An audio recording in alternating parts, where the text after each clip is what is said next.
Hey, I'm Leigh Brown with RE/MAX Executive here in Charlotte and Concord, bringing to you some actual information that I hope will help you if one of your resolutions this year is to improve your credit and maybe buy that first house, buy the second house, get reset after a divorce, whatever's going on in your life. No judgment. But here's the thing. When your credit score gets messed up, often you will go to the internets and you'll look for solutions, and you find these little skeevy credit repair companies, and they want you to pay like $1,700 a month, and they don't do squat to fix what's going on with your credit. They just, an easy target. So my goal here is that y'all not be easy targets. So we're going to talk about some ways that you can fix your credit yourself. Now I'm going to tell y'all something. This won't be easy. It's kind of like losing weight. You can take care of putting it on pretty easily. You can ruin your credit like that. Getting it back is tricky and tough, but it's totally doable, okay, because it's worth it. I wish they taught our kids this in school, frankly. They don't tell them nearly enough about how critical your credit score is to what you pay for a car, what you pay for a house, heck, whether or not you're going to get grants and loans for college. So here's your first of your easy steps. Now, if you have questions, feel free to type them into the comments. My trusted lenders are on this thread. They will be available to answer any questions. And if you want them to talk to you, type something like a question mark and they can take it to private message, because we know that this can be really sensitive stuff when you're dealing with credit and money. So the first thing you got to do to know how to fix your credit, and this was a top tip from all of my lenders, was to figure out what your credit score is. So you need to be aware of your credit score. And frankly, y'all, I know that you don't even know what's in your bank account. You go to the ATM and it's like playing the lottery to see what you're going to find out the balance is. You don't really want to know the credit score because you're afraid it's not good. So you got to find out. First thing you can do is go somewhere like, let's see, everybody's recommending freeannualcreditreport.com. Look, I better make sure it's right. freeannualcreditreport.com. Now, that's not perfect and you can pay for other solutions, but go for the free one. Get the app and you can keep an eye on things. That tip came from, let's see, oh look, my piles are all messed up. Look, it's either going to come from Drew at Guild or Katie Siegel at Summit or Terry at Fairways. So that's where your sources are going to come from. So the first thing is go find your score out so you know what you're dealing with.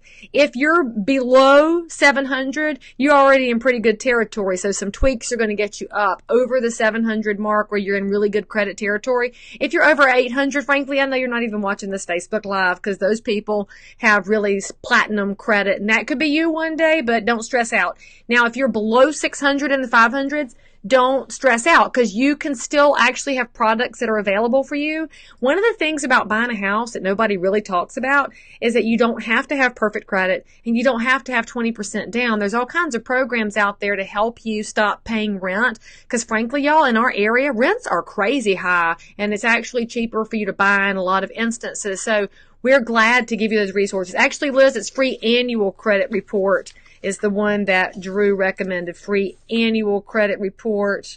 There's also annualcreditreport.com. I reckon you got a million of these little things to mess with. So get yourself an app so that you know what your score is. Be very smart about that.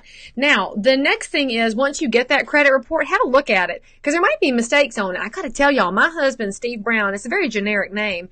He had his credit checked when we fell in love because that was one of the things I was told is check the credit of the man you want to marry and make sure that you know what you're getting into. And I think that's advice we should give to all young people before they get hooked up with somebody for life. Check their credit. Maybe the divorce rate would drop below 50% if we did that. But anyway, we checked his credit and there was a late charge-off delinquent account from American Eagle. And I'm like, do you shop at American Eagle? Because we're not young. And so we checked it and it wasn't his Steve Brown, but we had to jump through 87 hoops and chasing around flags trying to get that charge-off from American Eagle off his account. So whoever got a free polo shirt one day on my husband's credit, I hope you've worn the dickens out of that thing because we had to fix it. But we were looking at the credit report to see what had driven it down. And that's what you have to do. And I'll tell y'all, I've been looking at credit reports for a lot of years. I'm no financial expert, which is why my financial experts are here and available for you. But I've seen what happens after a divorce. And you can have had the most balanced marriage forever, and then divorce happens, and I can see it on a credit report because at that date, things all go sideways no matter how much you meant to keep it positive. So we want to make sure that we're watching these so that you can keep an eye on it and get it fixed in the future. Now, that's step one, knowing what you're dealing with. Step two, as I go back through my piles here, look, all these papers of suggestions for y'all. Again, doing it yourself. Go see what you're dealing with. The second one is when you find these errors. So when you find out that some sketchy person bought an American Eagle polo shirt on your account and got charged off on it, dispute it. So we had to write letters to the credit bureaus because there's 3 primary credit bureaus, and we had to write letters to American Eagle and say, we don't know who this man is, but it's not my Steve Brown. So there's a form letter that we can provide to you if you need to write disputes to the credit bureaus if they're wrong. Now, I'm going to tell y'all, sometimes they're not wrong. You just didn't keep good records, but there's a lot of mistakes. So make sure you check it regularly. Y'all, we're in a world of hackers where people from all kinds of places across the world can hack your information, take your social security number, and go do things that are unmentionable with it. So you've got to keep an eye on these things. Even if you are that really good credit person, it's already 700s and 800s, you got to watch because you can go down like that. Now, the third thing you got to do, you ready for this?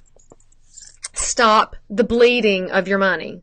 Just because Target gave you that red card and it's got a $3,000 limit does not mean you had to spend all $3,000 on that Target card, okay? You've got to be really, really careful with your money. And the analogy I use is like your children, okay? Some of y'all don't have them yet, and that's fine. It'll happen to you one day, probably. So when you have a child, you could have the child and then just let the child raise itself. And then 25 years later, you look at it and say, maybe it came out all right, maybe it didn't. However, if you'd like to know what's going to be there 25 years from now, when you have that baby, you're going to nurture it, teach it, train it, learn it, know where it's at, tell it when to stop, tell it when to behave, tell it when to put the clothes on. So you've got to be careful at telling your money how to behave too. It's no different than your kids. A lot of folks could have great credit and could have great savings, but they've let their money run wild. Don't let your money run wild. And so when you're looking at this credit report, you're going to start to see balances. So you'll see your credit card. So let's use that Target card for an example because Christmas just passed and I'm pretty sure everybody's got a red card. If the limit is $3,000, then when you get that balance and it shows $3,000, you know you're spending too much, okay? So make sure that you are stopping spending where you don't need to spend it. So if you don't have a great credit score and your savings are out of whack, don't go to Starbucks. In fact, you should probably be careful in Target because it's easy to walk out of there with a grocery basket full of things you did not need. So you're going to stop spending what you don't have. You also got to pay your bills on time. One of the biggest ways you can affect your credit score is paying on time. And that seems kind of silly, but you'd be amazed how many people say, oh my gosh, I had a bill due and they forgot about it. Online banking has made all of us a little bit lazy. So if it is better for you, get those checks out of your junk drawer and write a check. And actually, I like to do it that way because it makes me think about the money that's leaving my bank account. I know it's old school. Highly recommend that. Plus, our young people need to know how to write a check because if you want to buy a house, you have to write a check. So I will tell y'all how to write a check in another video in the future. Now, number 4 was, that's pay your bills on time. Look, I got ahead of myself. Number 5, pay down your credit card balances. So you have that $3,000 on your Target card and you owe $3,000. Go pay it down. Now, I just talked to a lady earlier today who has 4 credit cards and they're all pretty high balances. And she's a little freaked out about it because when you look at it and it's like $30,000 in total, it's hard to breathe. And you're throwing up in your mouth a little bit because you're thinking, I don't know how to get out from under this.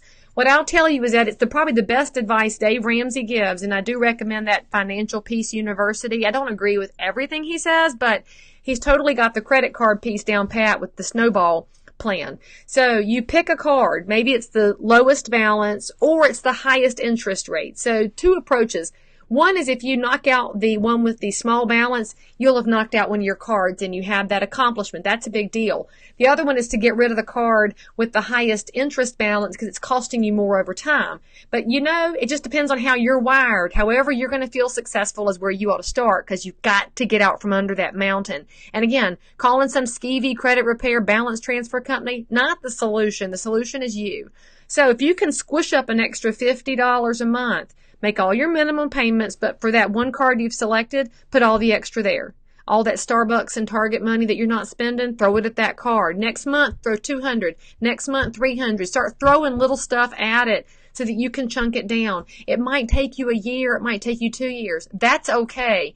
Get those cards paid down. Now, here's the craziest thing, though. Don't cancel all those cards once you pay them off. And I know that sounds silly, but to have a great credit score, you have to have credit available. So any of my financial experts, in fact, this is a great time to be thinking about talking to a mortgage lender as you're getting this plan together. And I know that seems like it's far off in the future, but they can actually help you structure it, because you're supposed to have some balance, but not too much. And you're supposed to have some credit accounts, but not too much. And it's a really fine line there. Your goal right now watching this, pay down your debt. Your next goal, talk to a financial professional in the mortgage world who can help you fine-tune the best way to do that. And then the last thing is, if you have all these credit cards open, stop applying for new cards. And I know that at Christmas, y'all might have gotten tempted by the lady at Kohl's who said, oh, but you can save an extra 20% and get $30 in Kohl's cash if you open a card today. And it sounds like a great idea, but y'all, it's only a great idea for Kohl's. It's not a good idea for you. So make sure that you think twice before you open an account. Now, that being said, if you're watching this and you don't have any credit accounts, you got to open one, because again, you have to have available credit to have a credit score. And I know it's crazy. That's why they had all to teach this in the schools, but that's why you're here on Leigh Brown's page to get some information. So again, talk to your mortgage professional who can tell you what to do with this. So just to give you an idea for what gives you that score number, 35% of that total score comes from your payment history, okay? So that includes whether you're on time or late, or getting charge-offs and late fees. 30% is the capacity. That's the amount of credit they gave you. Now, the reason they like that is it tells them you're credit worthy. So they want to know that you are a good, responsible human who's been allowed to have credit and you've been able to use it. 15% is how long you've had accounts. That's why you don't close everything. In fact, I have my first credit card that I got when I went off to Florida State, because it was like 1,000% interest, but I needed a credit card and it had like a $500 limit. Well, I've kept it because now I've had that credit card for years. And so it's a really long credit history, and that gives me a good boost on my credit. 10% of your score is new debt. And so if you are thinking about buying a house, this is why your realtor, me, Leigh Brown, and all my amazing agents, and then these wonderful mortgage professionals, we're going to tell you, don't buy it. Do not go to Ashley Home Goods and Rooms to Go, and do not go near Scott Clark, Toyota City. Do not buy a car. Do not buy furniture. Do not buy big things when you're trying to buy a house, because it will affect your credit score if you are taking out new credit. And oftentimes you'll get that new credit because the Ashley Home Furniture says it's 12 months, same as cash. And you say, that's great, but that's still a credit line. So be really, really careful. We'd like you to buy a house, and after you get in the house, then furnish it. Don't furnish it and then find a house for your furnishings. That's kind of backwards.